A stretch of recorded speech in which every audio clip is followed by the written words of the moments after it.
been called OCD because I hate when people misuse the word irony. I like to listen to the same song every night before I go to bed. And I used to be okay with generalizations like this.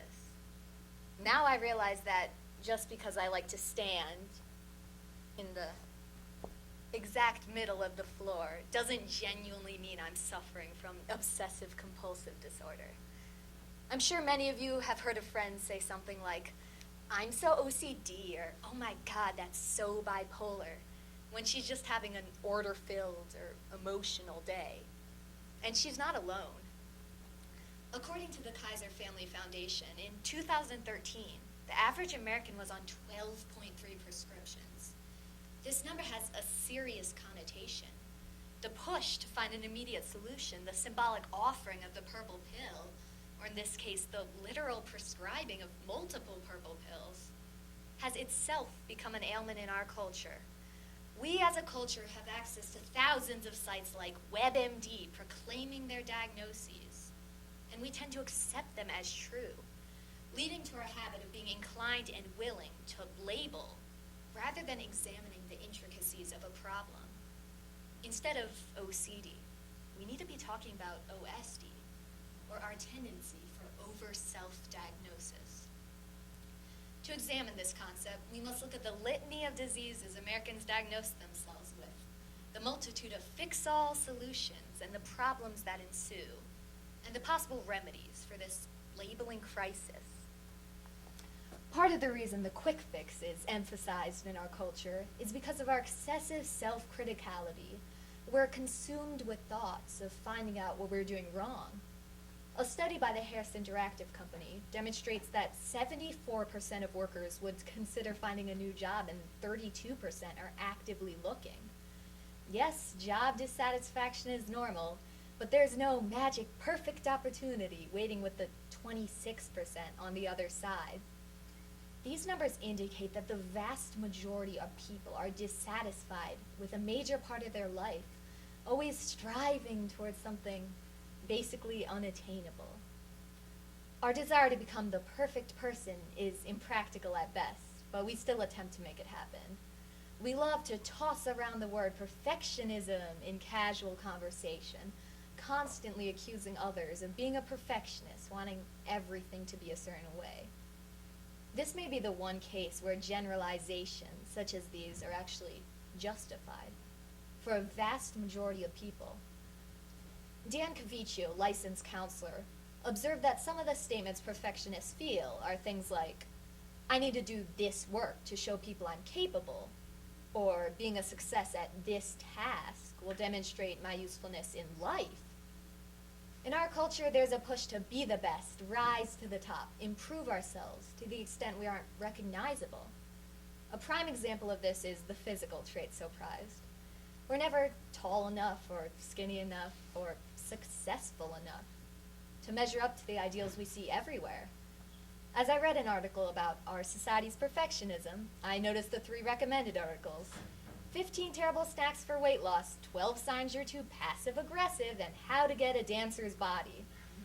Everyone's seen sidebars like these, and in a way, they're scarier than the tailored ads Gmail sends out in response to your emails. Maybe not, but still. These messages are prevalent on many online sites, no matter how serious the content. Somewhere, someone's getting paid for our endless fascination with perfection, and I know I'm guilty of having clicked on 1 or 2 or 3 of them to see what they offer. In response to these endless signals, some try to fix themselves as quickly as they can, and some try to needlessly explain why they aren't perfect. Instead of trying to find a normal way to solve healthy problems, or even accepting and owning up to them, we look for the fastest solution possible. I know you may have listened to the preceding paragraph and thought, "Oh, an oratory about self-criticality. That's so original." But what I'm trying to address here is what we do because of that societal pressure, what psychological impacts it has on the way we conduct ourselves and face our problems. And I can diagnose 2 main issues. Elliot Dimberg, who works for Mayo Clinic as a neurologist, told me patients often come in and, having looked on symptomchecker.com, Proceed to inform him on what exactly is wrong with them, asking him, effectively, to hand over the treatment. We choose not to take responsibility for our actions, instead passing the baton to a tangible disease. This prescription mindset can be applied to other aspects of life as well. I'll help you later. I haven't got any sleep in like forever. I couldn't work out with you because I'm not a motivated person. This isn't entirely our fault. In 2011, the New York Times interviewed psychiatrist Dr. Donald Levin. He talked about how in 1972, he treated around 50 patients with bi-weekly talk therapy sessions. Then, he stated he now treats upwards of 1,200, the vast majority with 15-minute prescription handouts. This is occurring for almost all psychiatrists, and it's not because they truly believe medication is the better option. Insurance reimbursement rates provide $150 for 3 15-minute medication visits, compared with $90 for a 45-minute talk therapy session. When this system was first being implemented, Dr. Levin says, "At first, all of us held steadfast, saying we spent years learning the craft of psychotherapy and weren't relinquishing it because of parsimonious policies by managed care. But one by one, we accepted that the craft was no longer economically viable. The push from standardized insurance to quickly diagnose and our willingness to accept diagnoses from any source leads to another dilemma, the trivialization of individuals with real problems. By treating issues as excuses, we delegitimize these issues. I've had a friend come into my room, I won't say her name, but let's just call her Anne, tell me my bookshelf is bothering their OCD and proceed to straighten it. No!